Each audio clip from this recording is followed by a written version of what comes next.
আচ্ছা, আপনি এক্সরসিস্ট মুভিটা দেখেছেন কি? কিংবা ভেরোনিকা অথবা দ্য আনহোলি? যদি দেখে থাকেন, কি মনে হয় এগুলো তো নিছকই মুভি, একটা ক্রিয়েটিভ কাজ, কাল্পনিক একটা কাজ যা কোনোদিনই বাস্তবে হওয়া সম্ভব নয়, তাই না? কিন্তু আজ আমি আপনাদের জার্মানের এমন একটা ঘটনার কথা বলবো যা আজও অনেক অনেক বিতর্কের সৃষ্টি করে চলেছে। আমাদের বাংলায় মিস্ট্রি চ্যানেলে আপনাদের স্বাগত। এই চ্যানেলে আমরা সারা পৃথিবীতে অহরহ ঘটতে থাকা বিভিন্ন রহস্যময় কাহিনী নিয়ে গল্প করব। তাহলে শুরু করছি আজকের এপিসোড, শয়তানি প্রভাব। আমাদের আজকের এপিসোডের প্রধান চরিত্র যিনি, তার নাম অ্যানালিস। অ্যানালিসের জন্ম হয়েছিল 1952 সালের 21শে সেপ্টেম্বর জার্মানির ব্যাভারিয়া প্রদেশের ক্লিনজেনবার্গ নামের ছোট্ট একটা শহরে। ছবির মতো সুন্দর শহর ক্লিনজেনবার্গ। আমি যে সময়ের কথা বলছি সেই সময়ে অন্তত ওই সুন্দর ছোট্ট শহরের প্রায় সব মানুষই ছিল নির্ঝঞ্ঝাট এবং শান্ত প্রকৃতির। আর এই ঘটনা তাই সেই শহরের মানুষদের শুধু অবাক বা আতঙ্কিত করেনি, বরং ঝড়ের গতিতে এই খবর ছড়িয়ে পড়েছিল দেশের প্রতিটি আনাচে কানাচে, আর তার থেকে সারা পৃথিবীতে।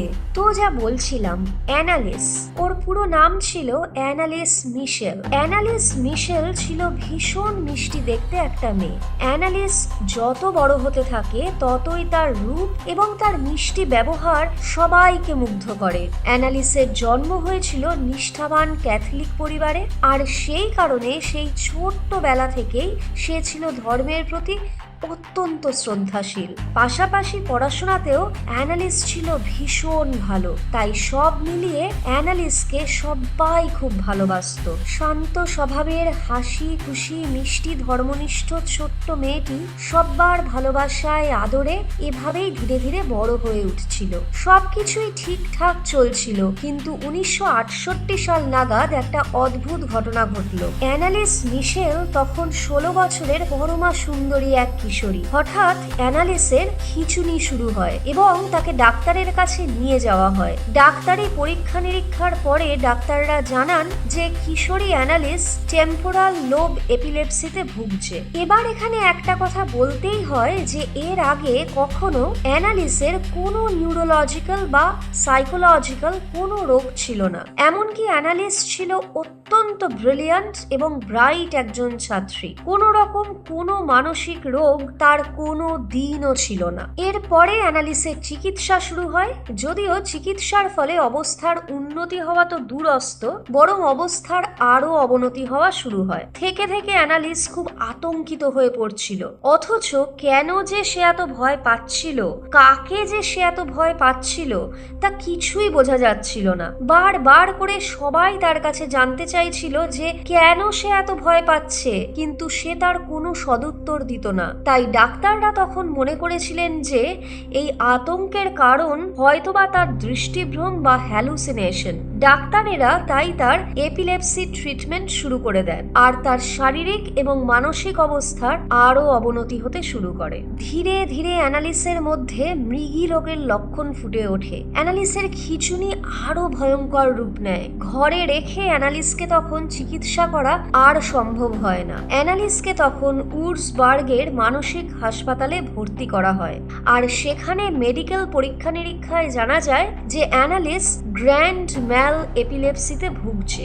গ্র্যান্ড ম্যাল এপিলেপসি বা টনিক ক্লনিক সিজারের লক্ষণগুলো বেশ ভয়ানক। এই রোগে রোগীর ভয়ঙ্কর রকমের খিঁচুনি হতে থাকে, আর সেই আর ভয়ঙ্কর খিঁচুনির ফলে রোগী অজ্ঞান হয়ে যায়। আবার জ্ঞান ফিরে আসলেই সেই ভয়ানক খিঁচুনি, রোগী আবারও অজ্ঞান, জ্ঞান ফিরলেই আবারও খিঁচুনি, তারপর আবারও অজ্ঞান। এভাবেই চলতে থাকে। এই দৃশ্য চোখের সামনে দাঁড়িয়ে দেখা অন্তত নিজের কাছের মানুষদের জন্য খুবই কষ্টের, খুবই যন্ত্রণার, আর সব থেকে বড় কথা খুবই আতঙ্কের। সময় এগিয়ে চলে, যত সময় এগোতে থাকে ডাক্তাররা দেখতে পান যে অ্যানালিসের রোগের লক্ষণগুলো গ্র্যান্ড ম্যাল এপিলেপসির লক্ষণের সঙ্গে যেন ঠিক মিলছে না। তখন ডাক্তাররা মনে করলেন যে অ্যানালিসের এপিলেপসির সঙ্গে হয়তোবা প্যারানয়েড সিজোফ্রেনিয়ারও কোনো সমাপতন ঘটেছে। প্রায় অনেক ক্ষেত্রেই এই ধরনের মানসিক রোগের ক্ষেত্রে একাধিক রোগের লক্ষণ রোগীর শরীরে তার আচার আচরণে ফুটে ওঠে। ওঠে। তাই সেই মতন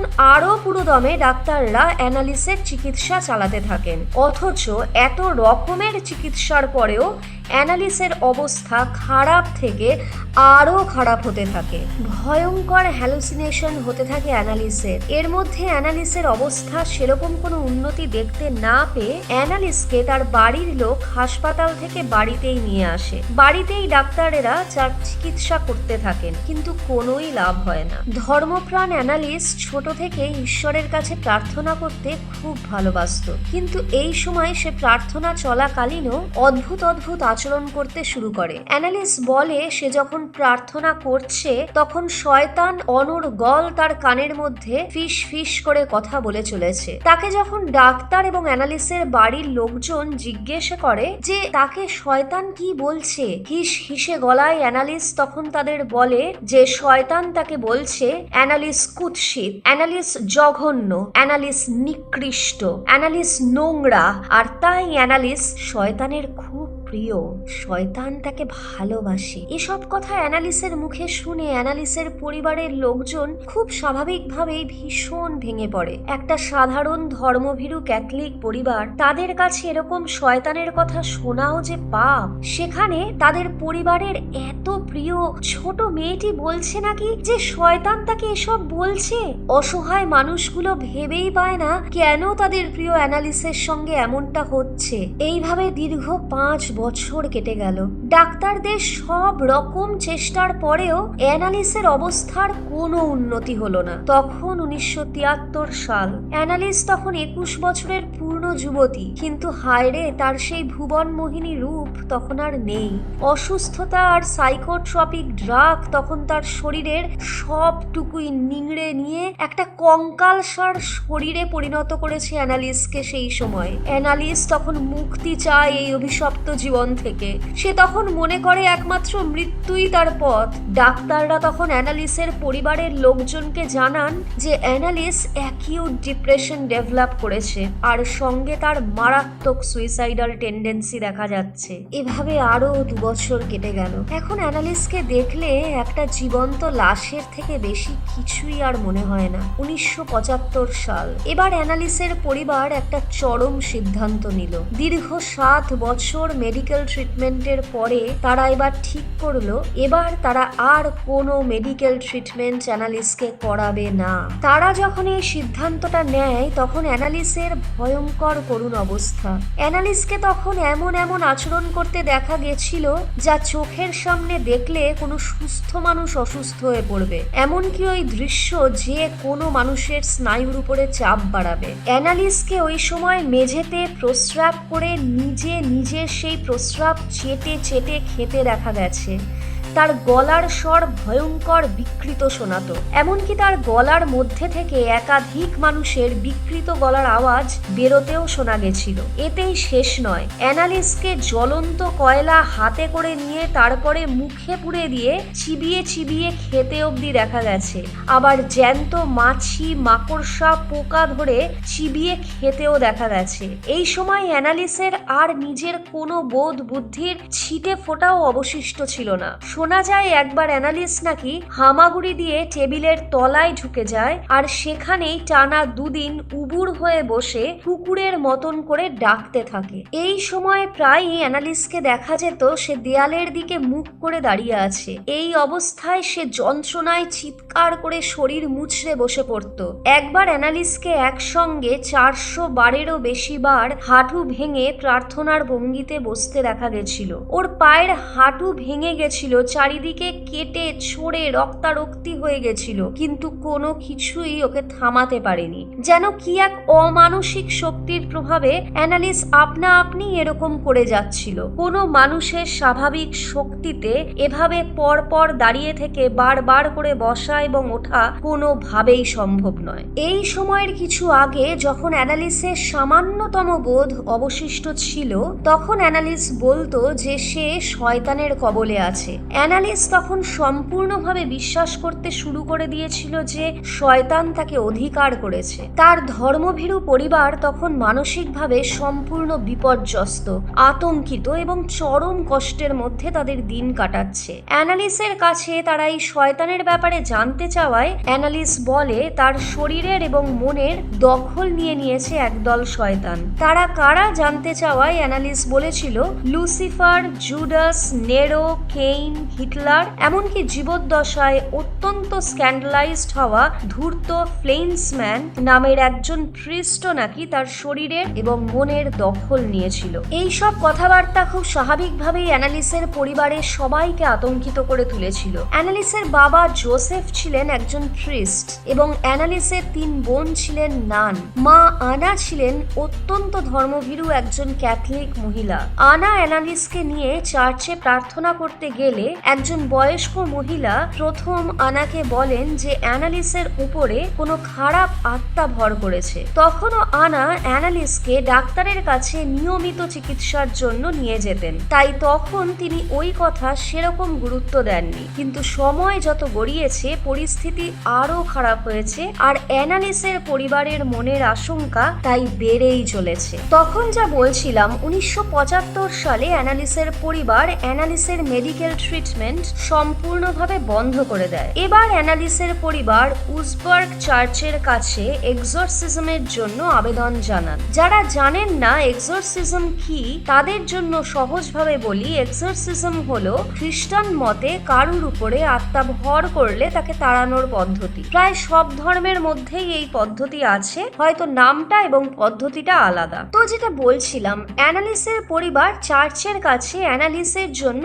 এক্সোরসিজমের আবেদন জানায়, কিন্তু পরপর 2 বার সেই আবেদন খারিজ হয়ে যায়। তৃতীয়বার আবেদন করার পরে অ্যানালিসের অবস্থা এবং সব রকমের পরিস্থিতি বিচার করে চার্চ এক্সোরসিজমের অনুমতি দেয়। নিয়ম অনুযায়ী চার্চের বিশপই দায়িত্ব দেন যে কে এই এক্সোরসিজম করবে। এক্ষেত্রেও তার ব্যতিক্রম হয়নি। উজবের্গ চার্চের বিশপ জোসেফ স্ট্যাঙ্গল এই দায়িত্ব দেন ফাদার আর্নল্ড রেঞ্জ এবং প্যাস্টর আর্নেস্ট অল্টকে। দুজনেরই এক্সোরসিজমের ক্ষেত্রে ছিল অনেক অভিজ্ঞতা, কিন্তু এক্ষেত্রে তাদের অভিজ্ঞতা তাদের আগের সব অভিজ্ঞতার থেকে পুরোই আলাদা। তারা দুজনে প্রায় 10 মাস ধরে 67টি অত্যন্ত জটিল এক্সোরসিজমের এই প্রক্রিয়া অ্যানালিসের উপরে প্রয়োগ করেছিলেন। প্রতি সপ্তাহে 1 থেকে 2টি সেশন করানো হতো। এই সেশন খুবই জটিল এবং ভয়ঙ্কর ছিল। কোনো সেশন তো 4 ঘন্টারও উপর চলেছিল। ইউটিউবে কিছু সেশনের অডিও ক্লিপিং আছে, ইচ্ছে হলে শুনে দেখতে পারেন। আমি ডেসক্রিপশন বক্সে লিংক দিয়ে রাখছি। 1976 সালের 30শে জুন অ্যানালিসের উপরে শেষ এক্সোরসিজমের আচার অনুষ্ঠান হয়েছিল। অ্যানালিস বেশ অনেক দিন ধরে খাওয়া দাওয়া প্রায় ছেড়েই দিয়েছিল। শেষ এক্সোরসিজমের সময় সে এতটাই দুর্বল হয়ে পড়েছিল যে তাকে তার বাবা মা ধরে ধরে সব কিছুতে সাহায্য করেছিল। পরের দিন অর্থাৎ 1 জুলাই একদা সুন্দরী বিদুষী ধার্মিক অ্যানালিস মাত্র 23 বছর বয়সে এই পৃথিবীকে চিরবিদায় জানায়। অটোপসিতে মৃত্যুর কারণ দেখানো হয়েছিল ভয়ঙ্কর অপুষ্টি এবং ডিহাইড্রেশন। মৃত্যুর সময় অ্যানালিসের ওয়েট হয়ে গিয়েছিল মাত্র 68 পাউন্ড অর্থাৎ 31 কিলো। একজন 5.5 ফিট উচ্চতার পূর্ণবয়স্ক মহিলার ওজন যদি 31 কিলো হয় তাহলে তার শরীর ঠিক কি অবস্থায় পৌঁছে গিয়েছিল তা সহজেই অনুমান করা যায়। অ্যানালিসের এই কষ্টে ভরা জীবনের আলোটুকু নিভে যাওয়ার প্রায় সঙ্গে সঙ্গেই অনেক বিতর্কের সূত্রপাত হয়েছিল এবং যা নিয়ে এখনো অনেক কথা হয়। এখন সেই কথাগুলো নিয়েই আলোচনা করব। অ্যানালিসের এই অকাল মৃত্যু সেই সময় বেশ আলোড়ন ফেলে দিয়েছিল। অনেক রকম মত এবং তার বিরুদ্ধ মতের জন্ম হয়েছিল। কেউ মনে করেছিলেন অ্যানালিস অকারণ কুসংস্কারের শিকার এবং তার সঠিক চিকিৎসার প্রয়োজন ছিল, তো কেউ মনে করেছিলেন অ্যানালিস সত্যি সত্যি শয়তানের কবলে চলে গিয়েছিল। কারুর ব্যাখ্যা আরো আলাদা এবং আরো বেশি ধার্মিক। এই বিতর্ক এতটাই এতটাই ছড়িয়ে পড়েছিল যে ঘটনার প্রায় 2 বছর পরে কোর্ট ট্রায়াল শুরু হয়েছিল। অ্যানালিসের এই মৃত্যুকে কোর্ট বা লিগাল সিস্টেম খুব ভালোভাবে নেয়নি এবং কোর্ট অ্যানালিসের বাবা জোসেফ, মা আনা, ফাদার আর্নল্ড রেঞ্জ এবং প্যাস্টর আর্নেস্ট অল্ট এই 4জনকেই দোষী বলে সাব্যস্ত করে এবং বিচারের শুরুতে দোষীদের 6 মাসের কারাদণ্ড দেওয়া হলেও পরে তা অবশ্য প্রত্যাহার করা হয়। অনেক ডাক্তারই দাবি করেন যে অ্যানালিসের কেসটা একটা classical example of medical negligence. সময় মতন সঠিক ডায়াগনোসিস এবং চিকিৎসা হলে অ্যানালিসকে বাঁচানো যেত। এমনকি তার মৃত্যুর 1 সপ্তাহ আগেও যদি প্রপার মেডিকেল ইন্টারভেনশন হতো তবে অ্যানালিসকে হয়তো বাঁচানো সম্ভব হতো। অন্যদিকে ধর্মীয় দিক থেকে যারা এই কেসটিকে দেখেছিল তাদের যুক্তি ছিল, টানা 5 বছর তো অ্যানালিস মেডিকেল ইন্টারভেনশনেই ছিল, তাহলে ওর কন্ডিশন ইমপ্রুভ করার বদলে আরো ডিটোরিয়েট করেছিল কিসের জন্য? এমনকি তারা এও দাবি করেন যে অ্যানালিস এমন কিছু কথা কিংবা এমন কিছু আচরণ করেছিল যা কখনোই নিছক মানসিক রোগীর পক্ষে করা সম্ভবই নয়। আরও একটি ঘটনার কথা এখানে উল্লেখ করতেই হবে। অ্যানালিসের মা আনা অ্যানালিসের বাবা জোসেফের সঙ্গে বিয়ের আগে অন্য একটি সম্পর্কে জড়িয়ে পড়েছিলেন। সেই সম্পর্কের পরিণতিতে আনা বিয়ের আগেই সন্তান সম্ভবা হয়ে যান। শোনা যায় এর প্রায়শ্চিত্তের জন্য আনা বিয়ের সময় কালো পোশাক পরে বিয়ে করেন। জোসেফ এবং আনার বিয়ের পরে আনার সেই সন্তানের জন্ম হয়, মেয়ে মার্থা। মার্থার খুব ছোটবেলায় মৃত্যু হয়। শোনা যায় আনা অ্যানালিসের মাধ্যমে নিজের পাপের প্রায়শ্চিত্ত করতেন। এমনকি অ্যানালিস এবং তার বোনেরা একই সঙ্গে কাঠের মেঝেতে শুয়ে ঘুমোতো। এই কষ্ট নেওয়ার মাধ্যমে অ্যানালিস বিশ্বাস করতে শুরু করেছিল যে পৃথিবীর পাপের মূল্য সে দেবে। এই প্রসঙ্গে খুব ডিটেইলে যেতে চাইছি না, কারণ তা হয়তো কারুর ধর্মীয় বিশ্বাসে আঘাত দিতে পারে। অ্যানালিসের জীবনের উপরে ভিত্তি করে বেশ কিছু মুভি তৈরি হয়েছিল। তার মধ্যে 2005 সালে রিলিজ হওয়া দ্য এক্সোরসিজম অফ এমিলি রোজ, 2006 সালে অ্যাওয়ার্ড উইনিং মুভি রেকিয়েম আর 2011 সালের অ্যানালিস দ্য এক্সোরসিজম টেপস বেশ বিখ্যাত হয়েছিল। পারলে দেখবেন। তো আজ এই পর্যন্তই। আপনাদের মতামত শেয়ার করবেন, অপেক্ষায় থাকবো। দেখা হচ্ছে নেক্সট এপিসোডে। ভালো থাকবেন।